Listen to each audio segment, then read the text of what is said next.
Okay, girls. Who likes a bit of poetry? I do, Master. I consider myself something of an analyst and a poet myself. Do you really, Aquanoir? Okay, what do you girls know about Wilfred Owen? Oh, we've heard of him, Master. Yar, he was the famous World War One poet. Yeah, very good. What do you think about it, Sparehead? Well, not sure about him as a person, but I believe he was a very, very brave man. He was a very brave man, and he was a wonderful poet. I would hazard to say, or vouchsafe, that he was the greatest of all the World War One poets. And I've got a poem I'd like to read to you girls. You want to hear it? Oh, Master, can I read it? No. I'm going to read it. Okay, it's called Dulce Et Decorum Est. Master, before we start, what does that mean? Okay, dolce, we've all had a dolce gusto, you know, one of these like Italian coffees. Dolce is sweet. So sweet and good it is to die for your fatherland. We don't really have a fatherland. We're half Chinese, half English. Yeah. Anyway, okay, so here we go. Here's the poem.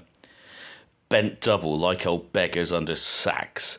Knock-kneed, coughing like hags, we cursed through sludge, till on the haunting flares we turned our backs.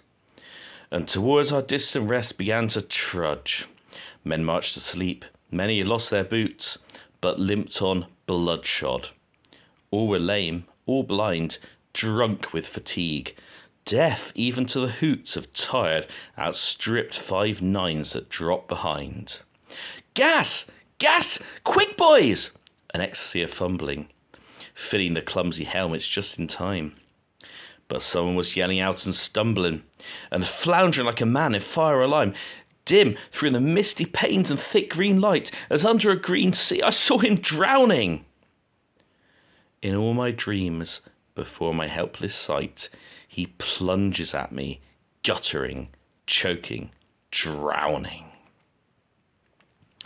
If in some smothering dreams you too could pace behind the wagon that we flung in, and watch the white eyes writhing in his face, his hanging face, like a devil sick of sin, if you could hear at every jolt the blood come gargling from the froth-corrupted lungs, obscene as cancer, bitter as the cud, of vile, incurable sores on innocent tongues.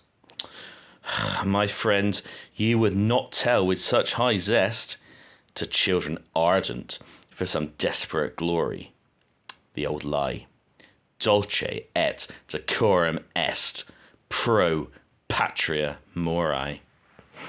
Master, you read that all right, but I think I could have done better. All right, fair enough. So, written by Wilfred Owen. What do we know? When did he write it? Let's start off there. When did he write it? I'm guessing in the First World War. Yeah, all right, okay. So, Wilfred Owen, let's just give some background. Young lad, died 1918, only 25. You do the math what year he was born in. He was a brave soldier. He won the Military Cross. He was gay, but you wouldn't hold that against him. He wrote a wonderful poem, actually, that goes to Chabot Stair that all of you girls should check out. I'll check it out after, Master.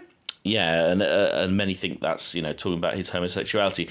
But anyway, whatever. Brave soldier, enlisted 2015, a very intelligent man. So he enlisted before the conscription, enrolled as an officer, and he fought bravely, but he became shell-shocked. Do you know what that is?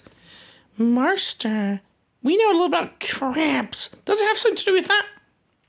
No, it's basically a form of post-traumatic stress disorder. Basically, girls, right? You have your little bottles you drink from. Yes, we have our little bottles that we drink from. Think of your bottle as full up of courage. After a while, you drinky, and what do you have left? Nothing, Master. My bottle is empty. Exactly. That is the way courage is with a man as well, girls. So basically, he'd fought so bravely, he'd used up his bottle's worth of courage. His bottle was gone. Okay, and so he was shipped out, and that's no disgrace to him. Okay, he'd literally exhausted his courage. We only have a finite supply of that. Master, what does finite mean? It means we only have a limited supply. So, in June of 1917, he was shipped out. He was taken away from France, northern France, to the Craig Lockhart Hospital in Edinburgh. Okay, and that was where he received treatment for. They gave all kinds of silly names, but really, shell shock. It was post-traumatic stress disorder.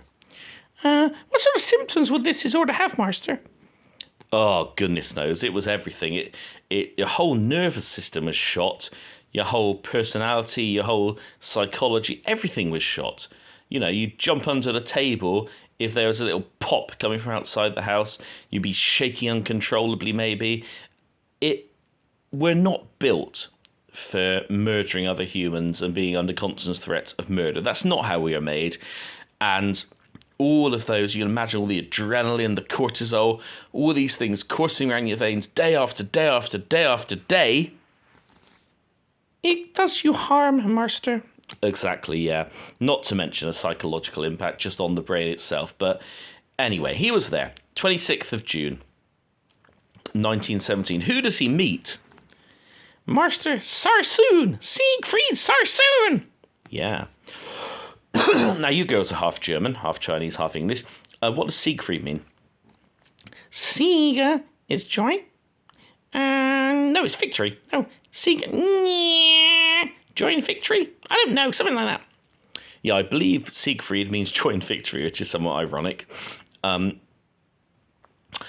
anyway, yeah, so Sieg, yeah, victory, Fried, joy. So, joy and victory. Siegfried Sassoon, but he was very English, again, decorated soldier, but he was there. He also, although he protested against this, he was sent there with a diagnosis of shell shock. Master, stop bringing crabs into this. All right, I'll try and stop. And Siegfried Sassoon helped him. He helped him edit his poems, and this is really when he began this great writing. He began writing these wonderful poems. When he was there, the Craig Lockhart Hydro Spa, I think it was called, in Edinburgh, in Scotland. And what he would do, they had a sort of newsletter or a publication that went around called the Hydra, and he began publishing his wonderful poems in the Hydra. Oh, wish I had some copies of that, Master. I could chew them up and use them as a nest. No, they're worth tens of thousands of pounds if you have one, because there's almost none left. I shan't then. But okay, so just going back to the poem though, so that's what happened. He was there, shipped off in Craig Lockhart Hospital with his shell shock, being rehabilitated. But let's just analyse the poem. So we have a few things here. Not needed, coughing like hags, we cursed through sludge. Was there sludge there, girls? Master, it was horribly sludgy. Yeah, I mean, obviously you had duck boards, which were wooden boards at the bottom of the trench, and these would stop you being too much in the water. But really, I mean, I don't think he was at Passchendaele in 1917, but that was famed with the mud. And the problem was, right, is that, much like today, when you're looking for a prime site to lie your lounger when you go on one of these all-inclusive holidays, who always picks the best spot? Master, you're being a racist. You're going to say the Germans got early with their loungers, their towels, and they picked the best spot. Yeah, I'm going to say that, yeah, because they do. And that's what happened back then. The Germans would pick the high ground because that was where you get a good sighting all across the trenches, best for artillery, best for machine gunnery, best for observation. And so inevitably, the Allies, almost everywhere, seem to have the lower ground. And what do you think happens in the lower ground? Does it fill up with water? It fills up with water and sludge and muck. So this curse through sludge in that first stanza, very much. Then it says, till on haunting flares we turned our backs. Those flares would have been star shells. So what would happen when the Germans were coming over attacking? Would we turn off the lights, pretend no one's at home? No, we wouldn't. What we would do is turn on the lights. We would set up star shells so we could see everything. And then we would open up with our artillery, with our machine guns, with our riflemen. And that's what the flares are anyway. But it says that the men marched to sleep, they lost their boots, they limped on bloodshot. Girls, you've not been in the army, but do you know anything about feet? I've lost my shoes, Master. Look, I've lost them. I think the mistress stole them. I know a bit about loss of shoes. Exactly. You can imagine losing your boot in this mud, trying to trudge back without your boot. You know, the sludge and the slipperiness and I won't go into details, but you can imagine all the stuff you're going to find with all the dead bodies lying around that have been blasted to pieces and many of them decaying and everything. It's going to be slippery, it's going to be gross. And the other thing, what happens when your feet have been immersed for a long time in water? Ours are made of rubber, Master, so it doesn't really matter to us. What happens, you can get trench foot, which is a bacterial infection, when your feet are constantly in water. And, you know, your feet can swell up, they'll turn bright red, they'll initially be painful, but then later they'll be less painful. And then you'll get no sensation at all. No sensation at all? Yeah, and that's when they go black and fall off like your toes and that. And it's just a horrible thing, girls. It's a horrible thing, all right? So anyway, so that's what's happening. They're limping back. Some have lost their boots in the muck. They're just in a load of trouble. They're drunk with fatigue. And this is an interesting line of tired, outstripped 5/9s that drop behind. Master, we protest against this line. How can a shell be tired? Yeah, some foolish academics have said, oh no, we can't agree with that. How can a shell be tired? That's a lazy, tired line from Mr. Owen. Wilfred Owen, shame on you for such a terrible line. But I think it's obvious, really. I mean, first of all, what is a 5/9? We work in metric because we're half German, half Chinese, and half British. Yeah, a 5/9 actually is a 15 centimetre shell. It ain't metric. Sorry, it is metric. It ain't imperial. It's 15 centimetre, medium range German shell. Could fill it with high explosive. Could fill it with gas. And as we're going to see, this one was filled with gas. Can they be tired? I think they can. I think if you're in a trench and there's shells flying over, each one has your name on it. Master, shells can seem like they're alive. I once saw Catherine wheel, and it was spinning around and around and around and around. It's like it had a life of its own. Exactly. And these shells, they're flying there. You can see the tracer bullets flying as well. You can see the light from from the shells, from the charge that's impelling them forward. And it's like they have a life of their own. And you're so glad that you've gone a bit further back now. They no longer have the legs on them to reach you. But before, when they were landing, spinning, crashing, smashing, flying around, releasing all kinds of muck, it was like they had a vendetta against you. That's how you'd feel. Master, you have a vendetta against us. You shoot us in the garden. Yes. And that's, yeah. So I think a shell can easily be tired. They're making their way back. The shells no longer have the life that they once had. They're not reaching them. And I think, there's an expression, a bullet has its name, has your name on it. That bullet is personal. Okay, this is a shell with life in it, wanting to kill you. They're delighted they've got back a bit further and no longer have those shells got the life and the energy and the vindictiveness to chase you down. Master, your view is controversial, but I agree with you. Good. Okay, next stanza. The gas. Okay, this gas is kind of green and murky and yucky. Well, what do you know about phosgene? Was that green? Master, you told us that phosgene was see-through, and you couldn't see the stuff. Yeah, so it can't be phosgene. Could it be mustard gas? Master, mustard gas didn't arrive till a little bit later.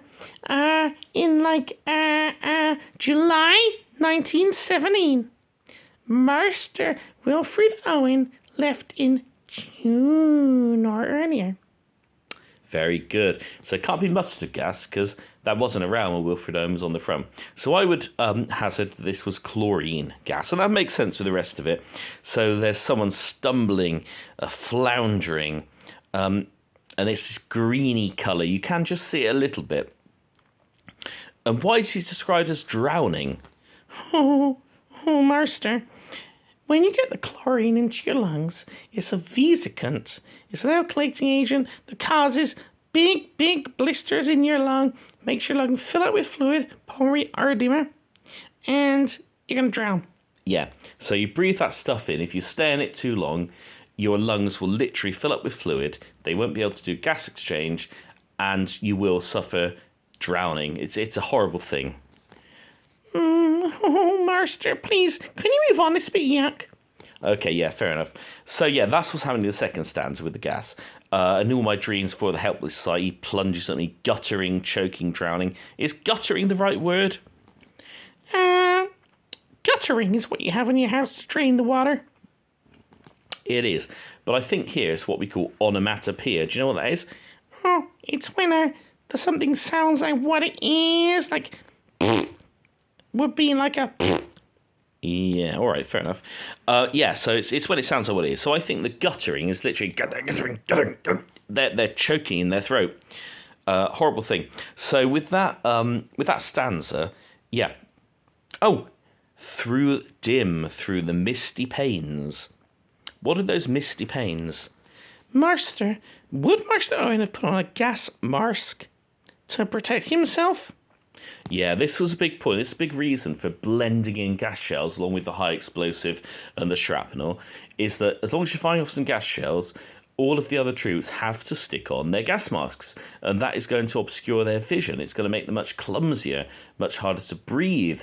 Everything is more difficult. How do you aim a rifle? You've got this big clumsy gas mask on in front of your head. You can't line it up as easily as if you're on the shooting range without any headgear. It's just, that was one of the reasons for blending in. It just makes the troops much less effective. So we're looking through these misty panes of the gas mask. Anyway, lastly, what happens to this chap? I mean, was he dealt with respectfully? Because obviously he was, one of their chums. Could they afford to, respectfully pick him up, maybe have a few, church songs playing in the background, maybe have a pastor there, speaking a prayer over him while they lifted him up?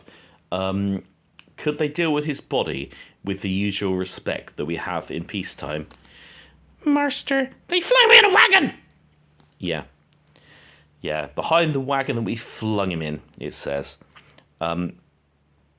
He was just flung there in the wagon. Maybe they hoped he was still alive. It appears that he might have been. But he's there bringing up all kinds of obscene phlegm and fluid and all kinds of muck from his lungs. And how does it end? How does this poem end? Master, the ending is kind of controversial because I've heard it said that patriotism... Sorry, what? Patriotism is like the most noble thing a man can do. Well, you're a girl in a load, so it doesn't matter to you, does it? A lot of people say this. They say that patriotism is really the highest form of honour and nobility. But did Wilfred Owen think that? He said nargle. He said it's the old lie to children ardent for some desperate glory. Why do you call them children? Were the little toddlers fighting on the Western Front? No, but the average age of conscription was 18 to 19 for the British Army. So, I'm 37. So, would you say these are children by way of comparison? Yes, Master. And how old was Wilfred Owen when he died? 25. I think you said that already, Master. Yeah. So, he's saying, look, you kids don't think it's a great thing to die for your country. Dulce et decorum est, pro patria mori. Sweet and good it is to die for your fatherland. He called that the old lie. All right. But despite that, he was such a brave soldier. What did he do after he'd recuperated? Come August 2017. Sorry, no, August was when, June, July, August was when he began writing. It was... I've lost the date, but it was, I think, October 2018. He was sent back to the front. Maybe September 2018. What did he go back to anyway? He was sent back with 2 or 3 months of the war left. What did he go back to? Was it the same war? Master, things had changed. The British Army had formed the Combined Arms Offensive. We were attacking with aircrafts, with our artillery, counter-battery fire, counter-machine gun fire, tanks. We are rolling back those Germans. Yar. Yeah, he went back, and we were literally, at this point, rolling the Germans back. We had the dark day of the German army, where Ludendorff basically said it's up. The game's up here. The Combined Arms Offensive, orchestrated by Field Marshal Foch. Master, he's French. Why are you praising him? Because he was very important. But General Haig, at last, showed his true brilliance. He had a brilliant military career. He had a steep learning curve throughout the war. And here he showed his brilliance. The last 100 days, the last few months of the war, the Combined Arms Offensive really did roll back the Germans. Mile by mile by mile, day by day, they were getting rolled back. Many tens of thousands of prisoners being taken. The Hindenburg line at the edge of Germany was being penetrated with ease. But unfortunately, with about 3 or 4 days to go in November before the armistice, what happened to Wilfred Owen? He was shot down. He was crossing a canal as part of breaching the Hindenburg line. He was shot down. And so the terrible thing is, what happened on Armistice Day, the 11th of November 1918? His mummy and daddy heard he had been shot down. Yeah. On Armistice Day, the guns had fallen silent. That was the day that Wilfred Owen's parents heard he had died. So he nearly lost it at the end. He won the Military Cross. Such a brave man. Such a wonderful poet. In my opinion, by far the best of our great war poets. Such a good man. Great man. But sadly, like so many talented, wonderful people, he lost his life there, right at the end. I think we'll end it there, girls. But, yeah. Oh, thank you, Master. We love that poem, Master. Oh, yeah, we liked him. Okay. Night-night, girls.